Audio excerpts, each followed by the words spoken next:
This is my story, part 2, healing the cycle. Last time in part 1, I told you all about the dysfunction that I lived with.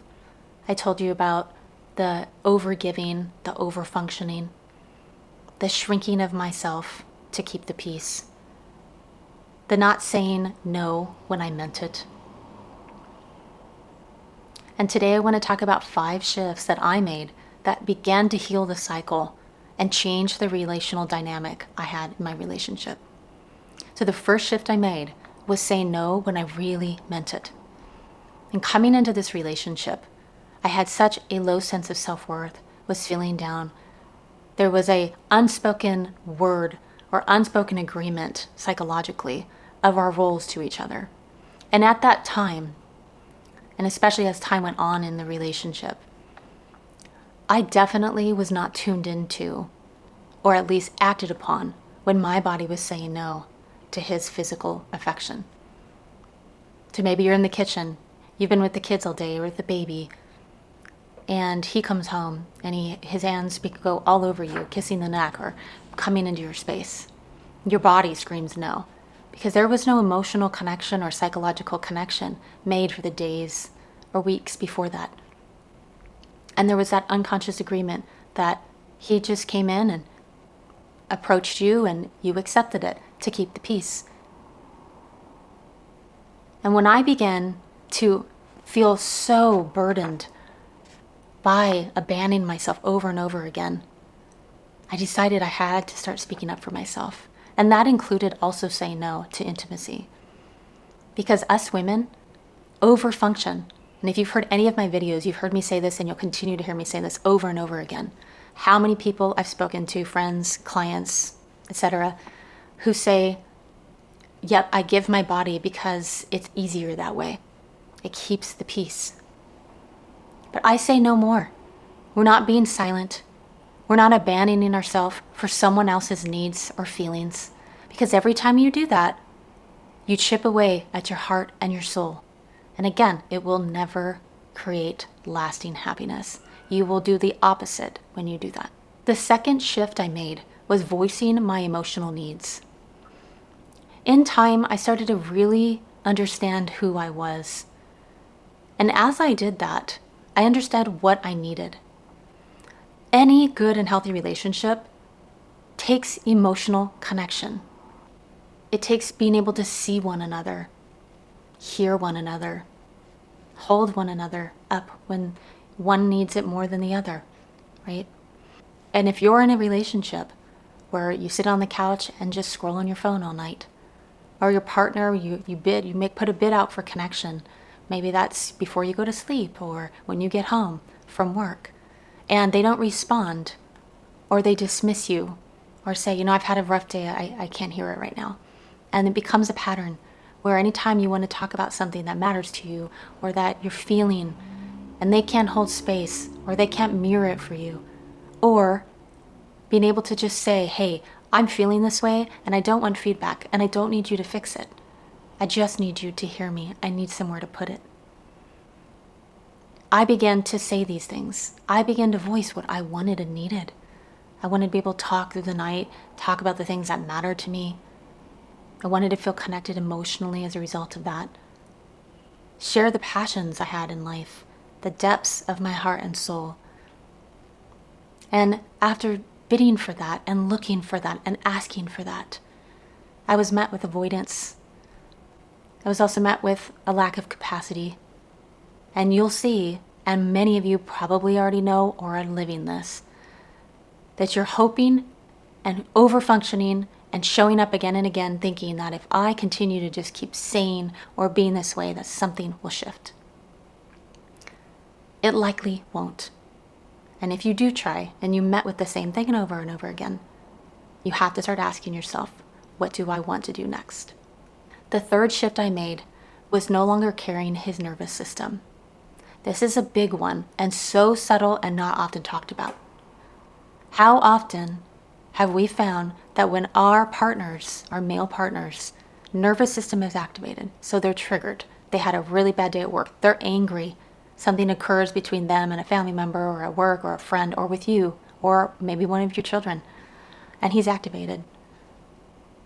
Do you come in and hold him to your detriment? And what I mean is, are there so many times that his nervous system, instead of him learning how to regulate ever on his own, that you feel the emotional weight every time, or really most often, that he comes in and relies upon your soft touch, your motherly affection? And I think that can be good to an extent. There are times when some of us feel so overwhelmed that we need that regulation, and that's the beauty of partnership. But when it's relied upon, there's a difference. When you can't hold any of your own energy, when you can't take a step out, learn to breathe, learn to function on your own, and regulate when you feel overwhelmed, you're going to spill out upon everyone else around you. And that will only become an extremely heavy burden for women who we already tend to carry the emotional weight and load from our children and our family systems, to our detriment, which was never the way this was supposed to be designed.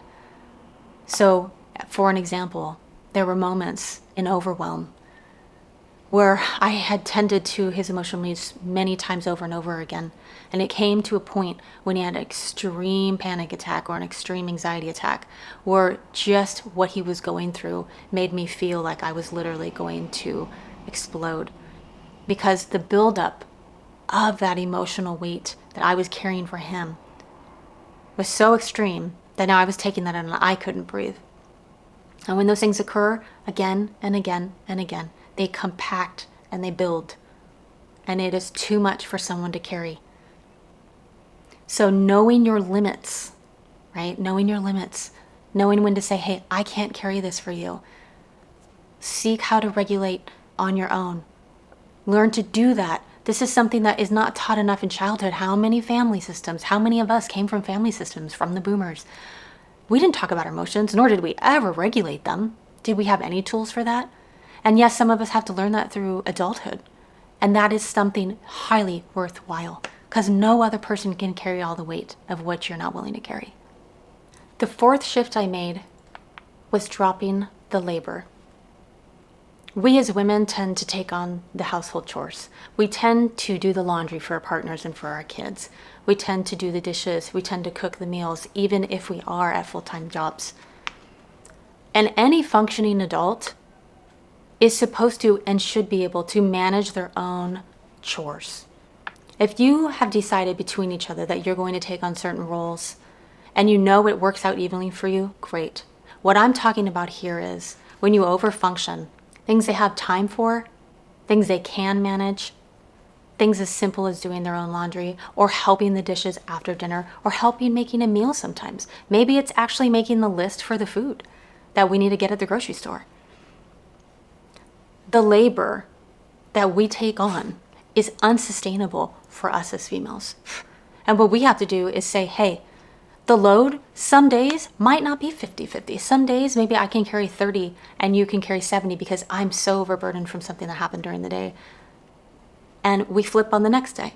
But either way, being just a standard across the bell that the household chores are just something that one person carries is an old programming that isn't based in fairness and equality. It's based in programming that's of old. And when I made that shift and I freed up, this is the important part, I freed up time for myself. And he had the time. Instead of doing the busy work, what do I need to do for some self-care or for my work that I can put back into me so I can fill my cup and not function and overfunction for you? The fifth shift I made were setting boundaries in place. Things like, hey, and knocking on the door when I'm in the tub instead of just barging on in. Hey, when it's this time of day, this is my time to read a book, or this is mommy's private time. And I ask everybody to respect the boundary of my time during that time of day. Maybe I'm meditating. Maybe it's my time to go and walk or go and exercise at the gym. And the boundaries are more about an ongoing practice of saying, hey, this is where I end and you begin. And boundaries are also emotional, right? like I talked about with the nervous system. This is how far I can come in and help you. The rest is for you to do today. And maybe the boundary is, hey, I only have this much amount of time that I can talk or give you. And so therefore you need to call me at these times during the day. Putting boundaries in place protects our energy and our peace. Saying this is again what I will accept from you, and let them show up for you or not. Boundaries real quickly will show you how people expect you to perform and how much respect they have for you. But if they are so used to you over-functioning, over-giving, without any boundaries, it's going to be difficult to start putting these things into place. So here's the thing about all these shifts. They will change your dynamic. It will upset things if they are used to a version of you that you are no longer showing up as. And that's what the transformation's about. Because it's been based on a lie. It's been based on showing up as a part of you who really hasn't been honest with herself. The over-functioning comes from a deeper wound. The lack of self-trust comes from a deeper wound. And you show up in your partnership as a result of those wounds. And transforming through going into putting these shifts into place, these things and others, will create an eventual life that you would want to live in.